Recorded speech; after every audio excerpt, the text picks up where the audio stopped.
দেখেন ভাই, আমি খালি রওনা দিছি এদিকে যাব, আমার সাথে লালু আর ভুলু হ্যাঁ চলে আসছে। না খালি দেখছে যে কোনো রকম যে আমি এ দিয়ে রাস্তায় যাব। দেখেন, আমি যতক্ষণ পর্যন্ত না যাবো ততক্ষণ পর্যন্ত ওরা এখানে দাঁড়িয়ে থাকবে। আজকে প্রচণ্ড গরম, আর দুজনেই অনেক গরম লাগতেছে। ওদেরকে গোসল করানো হবে। আমার সামনে যাব না, অনেক রোদ। দেখেন আমি এদিকে যাব বলে ওরা আমার পিছনে যাচ্ছে।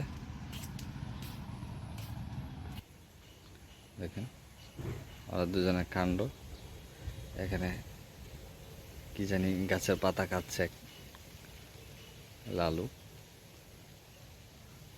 আর বলু ওর দিকে তাকিয়ে আছে। দেখেন